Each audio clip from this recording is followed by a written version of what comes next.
Okay, so let's do a problem for the correlation coefficient.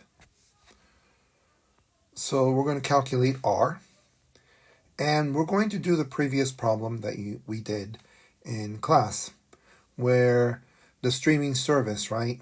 The temperature changes, then the number of hours viewed in this streaming service. So here are those values. And you can see that we have 1, 2, 3, 4, 5 columns. Very similar to what we did with the standard deviation. So what we're going to do is we're going to take x and y, and they are in pairs. Then we're going to need x squared, y squared, and x times y, because these are the values we're going to need to sum in our formula. So the first thing we want to do is we want to take x and we want to square it. 45 squared is 2025. 50 squared is 2500. 75 squared is 5625. All right, and so forth. Then we're going to take y and we're going to square that as well. 4.2, when we square that, gives you 1764. And then, keep as many digits as you can after the decimal place. 3 is preferable. If you only have 2 is fine, okay? The more digits you have after the decimal place, the more closer your answer will be to the calculator. And we are going to square every other value, okay? Like 5.3 squared is 28.09.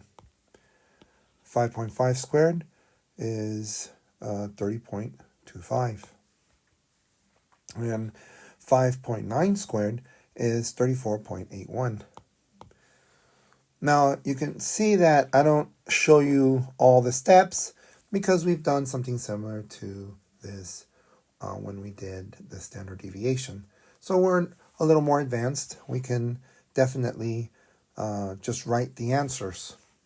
If you have a TI 8384, you can do these columns, type these out, and then you can tell the calculator to calculate these automatically for you. Okay, now we have x times y.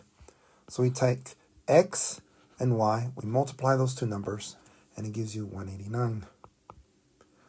Now don't forget, you can pause the video anytime you want so that you can, go along with the steps. 50 times 4.5, right, will give you 225. And 55 times 53 gives you 291.5 apparently. And the last thing, 75 times 5.9 gives you 442.5. Now it's important to keep this structure, because now what we're going to do is we're going to find the sums. The sum of x and then the sum of y. Okay, meaning that you have to take out your calculator and start adding those numbers. Or you can use this. You can use this as lists, right? And then you can sum these numbers. The TI 8384 has that. The TI 36X Pro, only has 4 columns, and you can do one variable statistic to find the sums. If you're unfamiliar with what I said, look up your TI 36X Pro video to do that. Next, what is the sum of x squared?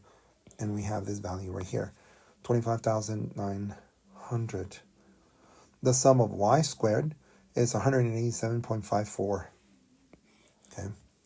The more numbers you keep in your calculation, the better our answer will be. And then x times y, when we add those numbers up, it gives you 2,198.5. Okay, So that's the sum of x times y. Perfect. Now, here's our formula, right? It looks a lot, but it isn't. The more you do it, the more comfortable you'll be with this particular formula for the correlation coefficient. You can see there's a few things already that you've encountered before, like the sum of x or n, right? Well, now you have the sum of y, or the sum of x times y.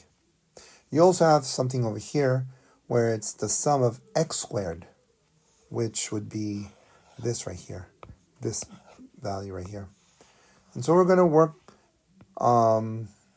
to put all the values in here.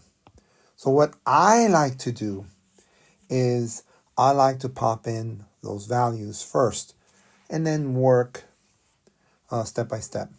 So here we have n. 1, 2, 3, 4, 5, 6, 7. We have 7 pairs. That's why we have a 7 there. The sum of xy, right?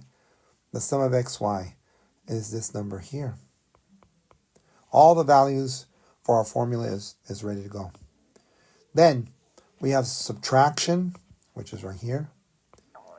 The sum of x is right here, 420, right?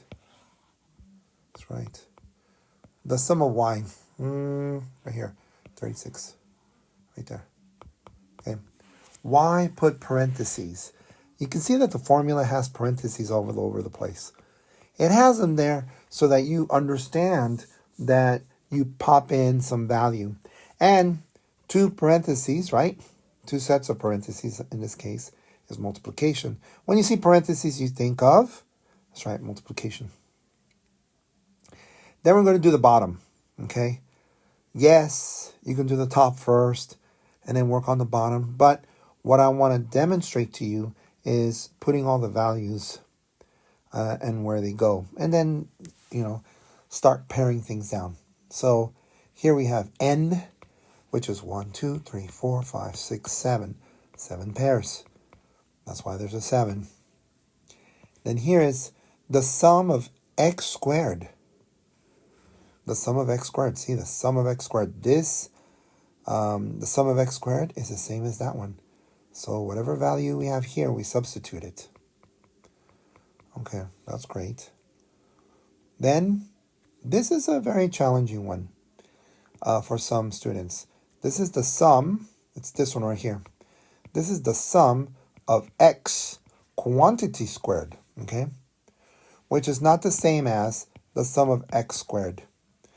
Maybe once in a while, these numbers are the same, and that's just a fluke, okay? But the sum of x, and then that value, you square it, is what we need, okay? All right. Some people forget that. So here we have the sum of x, which is 420. And then you put parentheses, right? Parentheses. And then you square it, right? You square it. And there's a subtraction right here. Okay. So maybe you need to pause the video and then look at this more closely. All right. It is a lot of steps when you first do it, but then you'll find out that it's always the same case. You have the same variables and you pop in those numbers. Then you'll see that it has brackets. Brackets help us to separate one group of variables with another. We have n, which is 7. The sum of y squared is this one right here. See? We have parentheses, and then we pop in the value. We substitute the value. That's why we have parentheses here. Again, pause the video, look at those numbers, take your time. Then there's a subtraction that goes here all the time. And then here, again, we have the sum of y, and then we square it. This does not go here, and it's not that, okay? You don't distribute that x. It just doesn't work that way. If you think about it, the sum of y squared is really the sum of y times the sum of y, right? We take sum of y, which is right here, 36, and then we square another 36. Not squared. We take 36 times 36, which is 36 squared, which is right here. There's a takeaway that's outside, okay? If that's a little confusing, then don't look at it. But that's the case. All right. Now we have all the values in our formula. And then, so we're going to start, all right? We can multiply here, then subtract. We can multiply here, we can square, and then subtract. We can multiply these values, we can square this, and then we can subtract. There's a lot of things we can do. So that's what I'm going to do. I'm going to multiply these numbers and multiply these numbers. One great thing that you can do is pause the video, take out your calculator, and multiply those numbers out. And see if you get the same numbers. So you can be comfortable in doing this type of math. There's a subtraction. You can see that the parentheses are gone because I did the multiplication. I multiply, the parentheses are gone. Multiply, parentheses are gone. Then you subtract in the middle. Okay. Then, on the bottom, we can multiply and then we can square. So we multiply and then we square.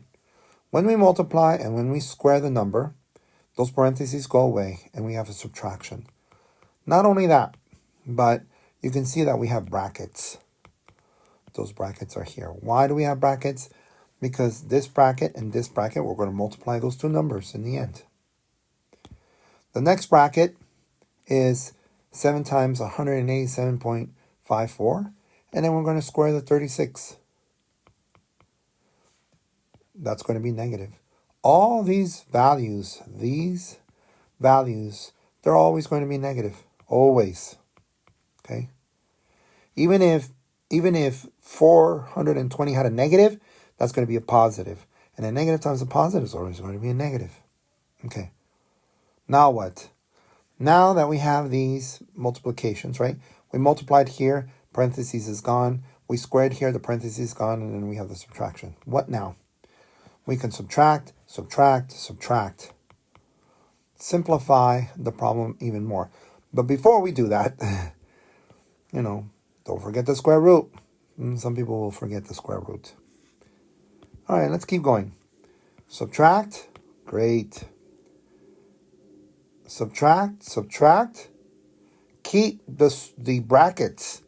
Brackets mean when you multiply, you get rid of the brackets. We subtracted here, so we keep the brackets. We didn't do any multiplication. We just subtracted and then subtracted. Okay. Now we have two values in the bottom with brackets. Some of you might be thinking, where does all these brackets come from? Well, they come from the formula. I did not put them there, but those brackets are there and those parentheses are there to help you manage the problem visually. Okay? Now, in my class, you won't have to memorize the formula. Okay, the formula will be given to you and you'll be able to calculate the correlation coefficient. So here we're going to multiply on the bottom, and don't forget to take the square root, which we have here, and then we take the square root on the bottom, and then we divide, and then this is the answer, 0.93986. That is the answer for the problem, okay? So it's a lot of steps, right? You need to write the numbers out. Now, remember, if you have two 75s, make sure you write both 75s, okay?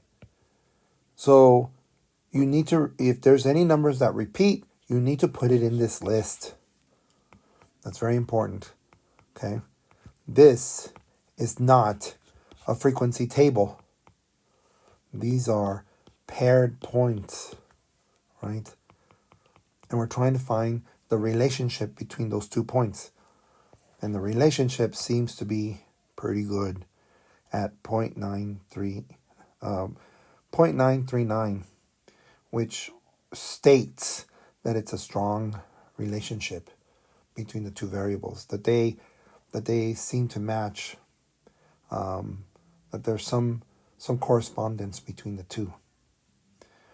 I hope this is informative to you, and watch it again if you need to. And do you have any questions, put it in the comment section. All right, bye-bye.